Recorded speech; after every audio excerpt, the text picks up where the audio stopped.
Hello and welcome back to my channel. I'm Sarah Edens, a finance coach, author, and wealth mindset researcher, and I'm so happy you chose to join me here today. Today we're talking about 5 more things that might indicate that you're struggling with having a lack mindset.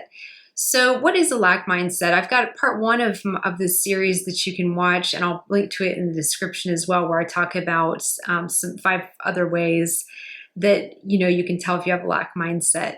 So here's 5 more. And just to recap, lack mindset is basically having a fixed belief that there's just not enough resources to go around, and that the amount of resources, money, opportunities, just things out there for you are very limited and scarce, and having a kind of preoccupation with scarcity. Lack mindset is often called a scarcity mindset.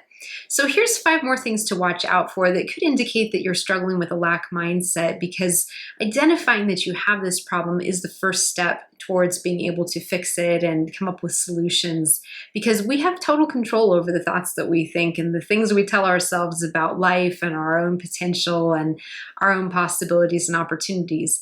Because if we're stuck with lack mindset, then it's so easy to just say, well, I'm never going to get anywhere, so why try? I'm never going to be wealthy, so why even try? I'm never going to experience abundance in my life, so why even try?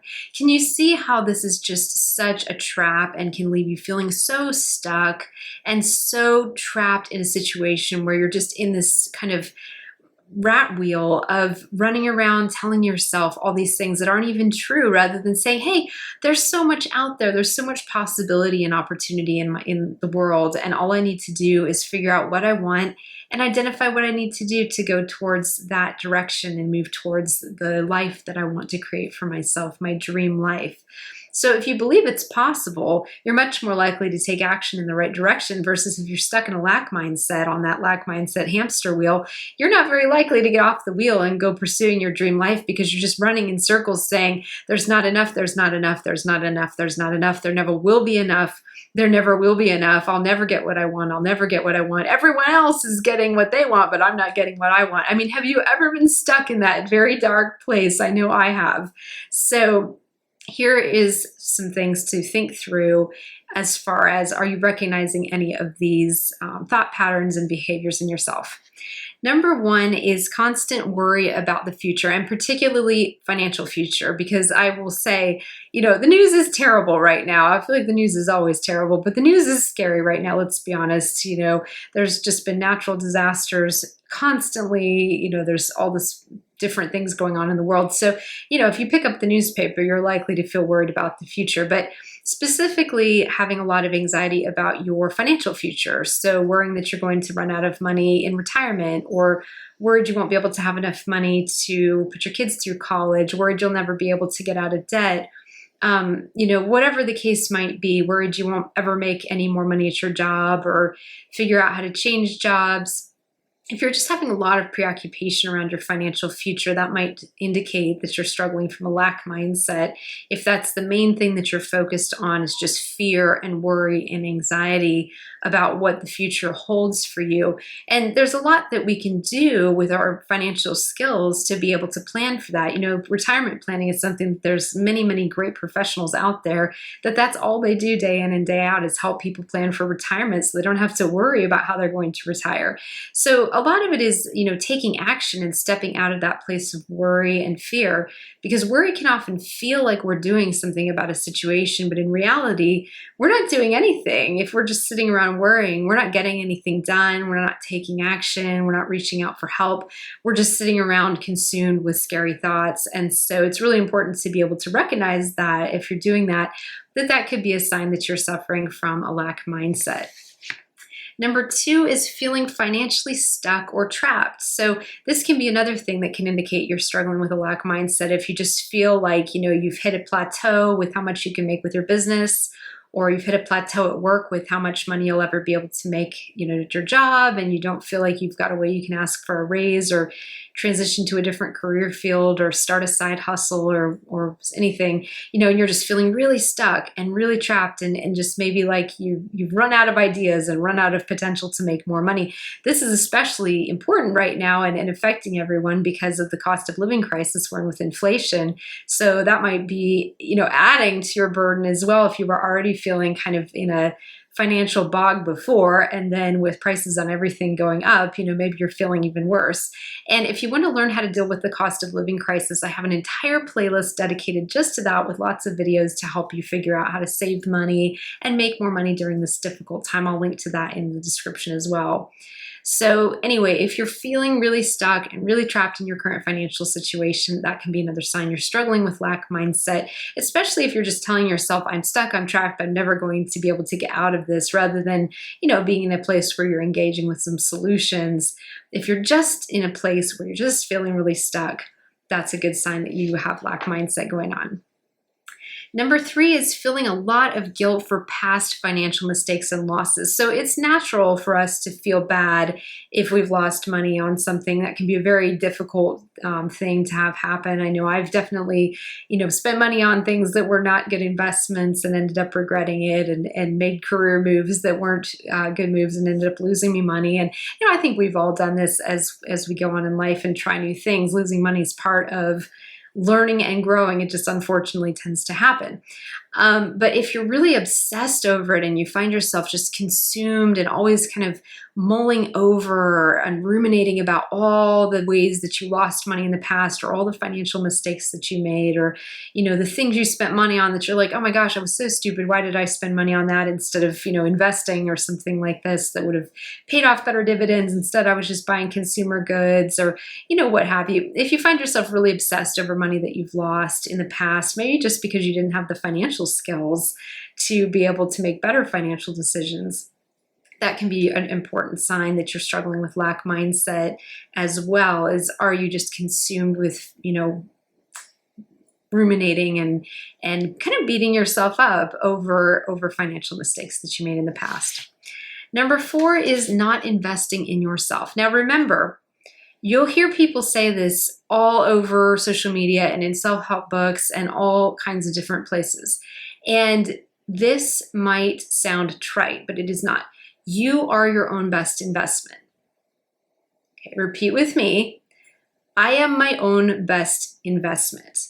Because the money and time and energy and effort that you put into yourself, whether that's taking care of your health, taking care of your relationships, there are people who are close to you and the people that support you and nurture you, and you can support and nurture them. Investing in your professional skills, investing in your ongoing learning and education. Those are the most important things that you can possibly do. Investing in your creativity, having creative outlets that you love to do that help you brainstorm and come up with new ideas and pursue your passions, whatever those might look like. But you are your own best investment. So there is not a dollar you will ever spend on yourself that is wasted, okay? So if you've spent on things for yourself in the past that, you'd sign up for a class that was supposed to help you really advance your career or learn a new skill or something like that, and it was a complete bust and you felt like it was such a waste of money, don't beat yourself up over it, because just the fact that you took the initiative to sign up for a course, took the course, and probably learned something from it. I know even like the worst online courses I've ever taken, I've always learned something from. So if only how not to design an online course when I go to design mine, as part of my business. That's one of my long-term goals I have, is having online courses that my students can take and sign up for that way. But anyway. What I want you to remember from this is you are your own best investment. Don't feel bad about investing in yourself. But if you do, it can be a really strong sign that you're suffering from lack mindset, because that lack mindset tells us the biggest lie out there, which is we're not worth investing in, we're not worth taking care of, we're not worth improving ourselves and improving our situation in life. And that's such a big lie. So just remember, just the fact that you're trying to invest in yourself. I mean, just the fact that you're here watching this video right now and learning the skills that you're learning right now and becoming more aware of these different, behaviors and thought patterns that you might have is a huge step forward. So well done you for being here today and even watching a finance video, because that's an investment in yourself and learning new skills and growing as a person. So if you feel bad about that or really struggle to, spend money on anything that's going to make you a better version of yourself, then just be aware that that's probably down to lack mindset as well. And number 5 is feeling like you don't deserve the good things in life. So this kind of ties into number 4, actually. But if you really have this sense, whether someone's told you this in the past or it's sort of just a subconscious belief that you hold that, you don't deserve to have a good life. You don't deserve to have your needs met. You don't deserve to live in a comfortable home. You don't deserve to have enough food to eat. You don't deserve to have the career that you want to have or the relationships or the good health that you want to enjoy. If you're buying into all of those lies, that could really indicate that you're struggling from a lack mindset. Because a lot of times, that can really be a hang up where you just start to believe that, because you don't believe there's that much out there in the world for you, and maybe you're coming from a place where you didn't have very much anyway, that what you have is as good as it's going to get, but that there's no point in trying to level up because you don't deserve it. So this really comes down to a self-confidence issue. Definitely work with a therapist if you're seeing this as a big hang up for you on an obstacle in your path on your journey to leveling up, not just your finances, but your whole life. Because if you have a deep-seated belief that you're not worth enjoying the good things in life, and you don't deserve to have a good life and deserve to have the things that you want out of life, it's going to be very hard for you to move forward. And so working on your self-esteem and really your belief that you are valuable and you are worth the best in life and you are worth the best that life has to offer, and it's okay for you to have your dream life, and being able to give yourself that permission and not hold yourself back with self-sabotaging thoughts is work that's really worth doing with a good therapist, especially one who's been trained in something called cognitive behavioral therapy. That's a really good resource if you look for therapists in your area, or even a lot of therapists have YouTube channels now as well, and they're sharing a lot of great stuff out there as well. I know Marissa Peer, I'll link to her YouTube in the description. She does a lot of work on self-confidence and manifesting and working with abundance, working with the law of attraction to really develop your dream life, and really getting to the root of it if you struggle with a lack mindset of why you feel the way you do about not deserving the best things in life, where that came from and where that belief came from in the first place, so that you can move on in your life, as well as working with positive affirmations. Louise Hay was one of the first people to really teach mindset work here in the US, and she was just incredibly influential. So she has some really good affirmation card decks that I will link to in the description as well, that I highly recommend if you have a meditation practice, that you incorporate those affirmation card decks into your meditation if you particularly struggle with low self-esteem. And that's one of the things that you're seeing in here with these different kind of red flags of lack mindset, and believing that not only is there not enough out there, but you're not deserving of having a good life either. If you struggle with that, check out Louise Hay's affirmation card decks, because I think you'll really benefit from those. They're very helpful, very powerful in being able to move yourself forward in the right direction in any area you feel stuck in, whether that's finances or anything else. So that's 5 more red flags to watch out for that could indicate that you have a lack mindset. Thank you so much for joining me here, and thank you for subscribing and giving this video a big thumbs up if you enjoyed it. And I will see you again soon in my next video.